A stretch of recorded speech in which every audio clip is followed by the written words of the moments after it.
اهلا وسهلا بكم محبي ومتابعي ومشاهدي قناه ابسط فكره. اتمنى تكونوا بخير واتمنى فيديوهاتنا اللي فاتت تكون بتنال اعجاب حضراتكم.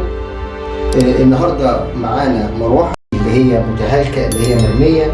هنشوف مع بعض احنا هنعيد هيكله المروحه دي من جديد. هنبدا مع بعض نشوف خطوه بخطوه ايه اللي ممكن نعمله نرجع بيه المروحه جديده وكانها ما اشتغلتش، نعمل صيانه كامله ليها. طبعا هنبتدي نغسل وننظف الاجزاء البلاستيكيه دي كلها. هنبتدي نشوف ايه الاجزاء اللي متكسره زي دي كده. لو احنا بصينا القاعده دي نفسها متكسره اللي بيركب فيها الموتور. هنشوف الموتور نفسه هل هينفع يشتغل. موتور نضيف على فكره، مش موتور اي كلام. هنشوف باقي الاجزاء دي. هنفك الموتور دلوقتي مع بعض وهنشوف طريقه تشحيمه وطريقه تزييته والفكره اللي احنا هنعملها اللي هنرجع بيها المروحه جديده ان شاء الله من غير ما نشتري مسمار من بره باذن ربنا. هنفك كل الاجزاء دي، هنفك الهاوسنج بتاع التشغيل نفسه، نبتدي ننظف الزراير التاتش اللي فيها، نختبر لو في حاجه معلقه نبتدي نظبطها مع بعض. خلينا مع بعض، مش عايز احرق الفيديو، بس ان شاء الله الفيديو هيبقى فيه حاجات جميله هتعجبكم جدا، واخر الفيديو هيبقى فيه حاجه حلوه جدا هنقول عليها تطول عمر المروحه اللي عند حضرتك في البيت وتخلي عمرها الافتراضي يكون اطول بكتير. خليكم معنا وهنشوف ايه اللي هيحصل معنا في الفيديو. بعد ما غسلنا الاجزاء بتاعتنا ونضفنا، لو بصينا كده هنلاقي ان كل حاجه رجعت في اللمعه بتاعتها، رجعت بالرونق بتاعها كانها جديده. لو بصينا كده ادي المروحه رجعت الشبكه بالمنظر ده. الاول لو نفتكر المنظر كانت حاجه بشعه بصراحه. ادي الريش، الحزام اللي هو بيربط بيه القفيز، الوش التاني بتاع المروحه، الستاند نفسه احنا فكناه وظبطناه، اتغسل غسله محترمه. نشوف اللمعه بتاعته، نشوف اللون الجميل بتاعه.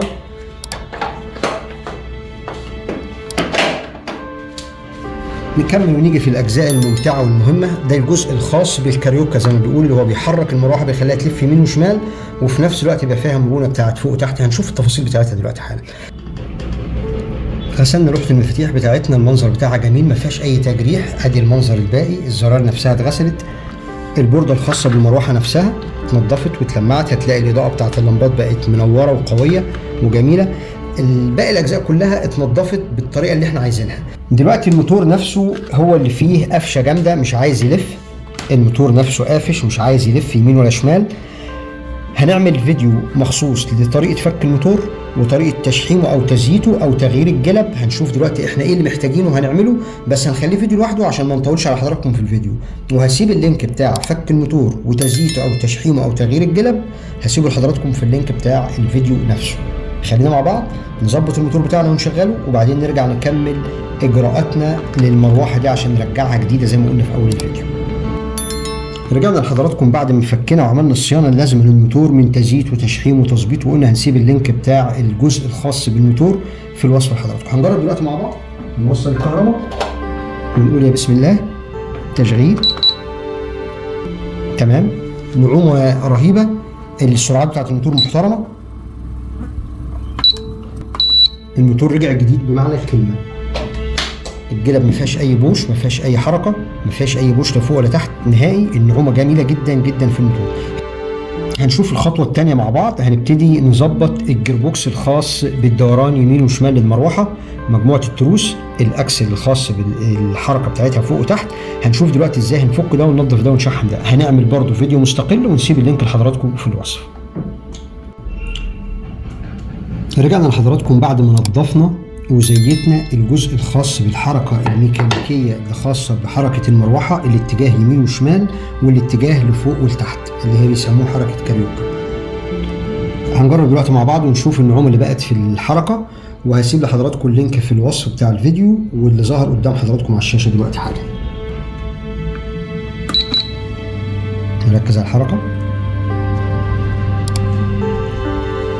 حركة ناعمة جدا، مفيش أي تكة فيها، مفيش أي تخبيط، مفيش أي صوت، مفيش أي تعتيلة أو مفيش أي تزنيدة زي اللي بتبقى في المراوح اللي مش متنضفة واللي مش متظبطة. هنكمل الفيديو مع بعض دلوقتي ونشوف هنقفل باقي الأجزاء بتاعتنا إزاي. دلوقتي هنشتغل على الجزء الخاص بالبوردة بتاعت الكهرباء والزراير البريس بتاعتها أو الضغط بتاعتها. زي ما احنا شوفنا بعد التنظيف رجعت كل حاجة كأنها جديدة بمعنى الكلمة. هنيجي هنا نركب الزرار بتاعتنا، الاربع زرار بتوع الضغط بتوعنا ملهمش اي اتجاه، بيركبوا على اي منظر عشان هم دول حركه دائريه بتاعتهم. الوش بتاع الزرار ده بيبقى راكب كده، راكب كده بالظبط. بنيجي هنا بنجيب مسامير التثبيت بتاعته،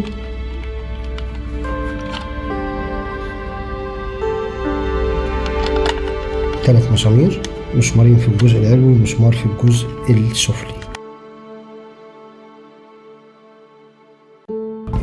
وبعدين هنبتدي نريح البوردة مكانها، ونتأكد دايما واحنا بنقفل ان اللمبات دول لازم يكونوا مرتاحين في الفتحات بتاعتهم هنا عشان يعملوا المنظر الجميل بتاع المروحة. في مروحة تلاقي في لمبة الإضاءة بتاعتها جميلة وقوية وواضحة، وفي مروحة تحس ان في حاجة غلط، ان الإضاءة بتاعت اللمبة مش بالوضوح المطلوب بتاعها.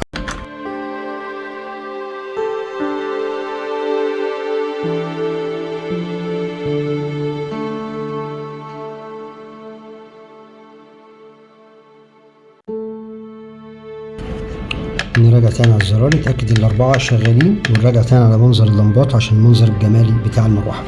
كده كله تمام، مفيش أي مشكلة إن شاء الله. نبتدي نريح الكابل مكانه، ده طبعا معمول سيفتي عشان الكابل ما يتشدش لبره، حاجة كويسة. وهنبتدي نقفل الجزء الخاص بالوش أو بالكيبورد بتاع المروحة كلها. قفلنا ده كده، وشايفين التريحة بتاعت البلاستيك قافلة كويس.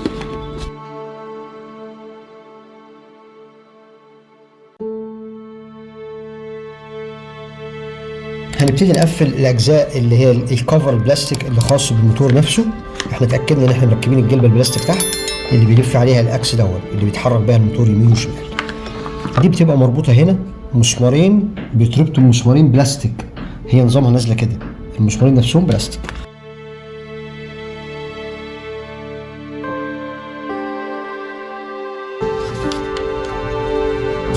والجزء دوت بيكمل بيركب هنا كده علشان نبقى عارفين في فتحة في الأكس نفسه عشان الأكس ده ما يلفش يمين ولا شمال. دي بتنزل هنا، ادينا ركبنا دي كده، وبنيجي بالمسمار دون، المسمار الطويل بتاعنا ده لازم يربط ينزل في الفتحة بتاعة الأكس نفسه.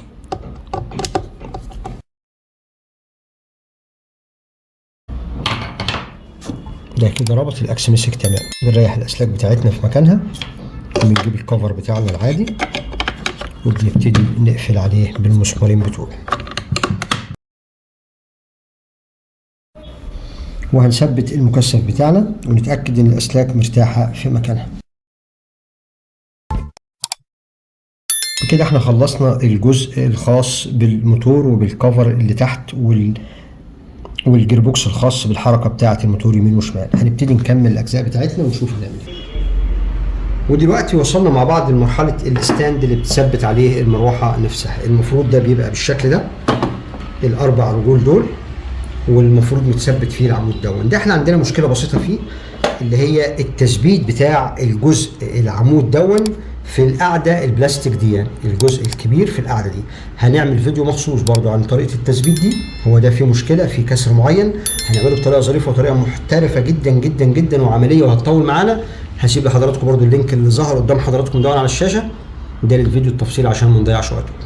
بعد ما ظبطنا الستاند ورجع بوضعه الطبيعي، رجع بالمتانة بتاعته، رجع بالصلابة بتاعته، مفيش أي هزة فيه، مفيش أي بوش فيه نهائي. هنبتدي نكمل خطواتنا مع بعض. هنبتدي نركب الوش بتاعنا. الوش بتاعنا ده فيه مشكلة، وهنشوف دلوقتي مع بعض ايه الحل البسيط للموضوع دون. ايه المشكلة اللي عندنا؟ الوش هنا ده مكسور، لو احنا بصينا هنا مكسور مكان التثبيت بتاعه، دول مكسورين التلاتة، والمفروض ان في شفة بتبقى راكبة هنا بتربط فيها صامولة هي اللي بتمسك الوش نفسه. طب ايه العلاج؟ العلاج بسيط، يا اما نفك الصامولة الكبيرة دي ونغير الجزء البلاستيك ده وده رخيص مش غالي، يا اما نعمل حل ميكانيكي بحت، وبالتالي ده هيبقى عملي جدا وهيبقى عمره طويل. هنعمل ايه؟ هنجيب ورد زيدان، تمام، وهنجيب مسامير. لو جبنا مسمار طويل لازم نخلي بالنا، هشيل دي عشان بس نشوف حضراتكم، دي الحته دي خطر جدا. نخلي بالنا لو احنا ركبنا مسمار طويل زي ده هينزل هنا، مجرد ما هينزل هيلمس في الملفات او المخدات بتاعه الموتور، وبالتالي يبقى احنا كده حرقنا الموتور بنفسنا. طب لو انا ما عنديش غير المسمار الطويل يبقى لازم اخلي ليه صاموله كده، ونركب الورده تحت ده والصامولة هي اللي تحكم فيها في الطول بتاع المسمار، المسافة بتاعته اللي هتنزل لتحت. لكن الافضل طبعا ان احنا نجيب مسمار يكون الطول بتاعه مناسب، ما يلمسش المخدات او الملفات بتاعة المروحة.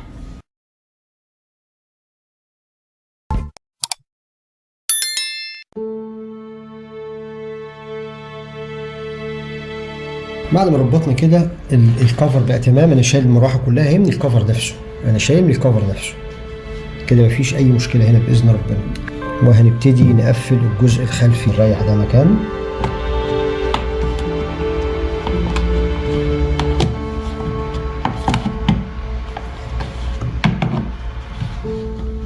نتأكد دايما نركب بالشكل الصحيح، ان الشفة دي كده نازلة مكانها ومرتاحة مكانها ومعشقة داخل الشفة الخارجية. وبنربط المسمار بتاعنا مش اكتر من كده. وهنيجي للوك الظريف بتاعنا ده، الصباع بتاع اللوك في حته فنيه فيه، في شورت كنا عاملينه برضه على القناه بتاعتنا، ان احنا لازم لما تحب تخلع ده وتخلعه بسهوله، بتيجي بسن المفك تنزل سن المفك من الفتحه دي، وتنزل السوسته دي لتحت حبه صغيره كده وكده، هتطلع معاك بكل سهوله. تمام.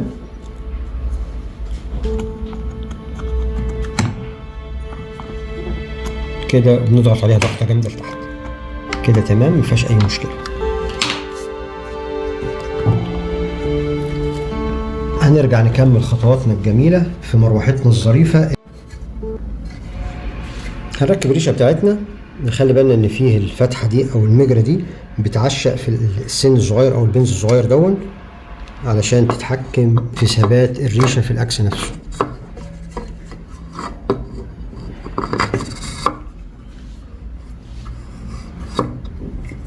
اتأكدنا كده انها نزلت تمام، وبنبتدي نربط الصامولة بتاعتنا. الصامولة دي دايما بتربط عكس عقارب الساعة.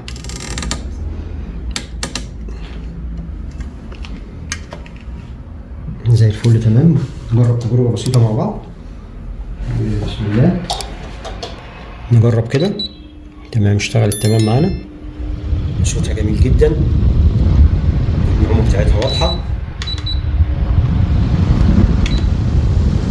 الحركة اليمين والشمال اشتغلت زي الفل، مفيهاش أي مشكلة. فوق لتحت اشتغلت تمام لو احنا ملاحظين ومركزين.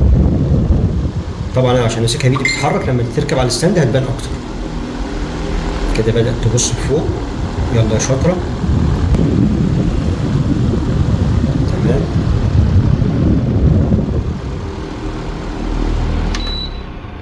طبعا الشكر حلو علينا كالعادة.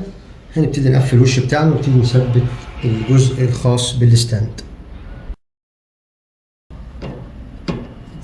ما نربطش جامد يا جماعه عشان ده بلاستيك برضو، لما بتربط جامد بيروح مقطوع من هنا على طول. وبكده قفلنا، وهنبتدي نثبت المروحه على الستاند. نيجي كده، المفروض يا جماعه بتبقى في صاموله هي اللي ماسكه الجزء دون، الصاموله دي مش موجوده، كانت ناقصه في المروحه، فاحنا ركبنا قفيز لغايه ما نجيب الصاموله بتاعتها ونبتدي نركبها هنا تاني. هنربط القفيز رباط بسيط عشان يمسك الجزء ده، يعني ده بديل للصامول او هيقوم بوظيفه الصامول. طبعا زي ما احنا فاهمين، احنا عارفين من هنا ينفع ان احنا نتحكم في الارتفاع بتاع المروحه، ننزل نطلع المروحه زي ما احنا عايزين. الجزء اللي كان مكسور تحت اتثبت تمام، طريقه كويسه جدا، طريقه عمليه. المروحه بالشكل دون، ممكن نجرب دلوقتي مع بعض. هنقول يا بسم الله، ونرجع نشوف التشغيل بتاع المروحه بتاعتنا.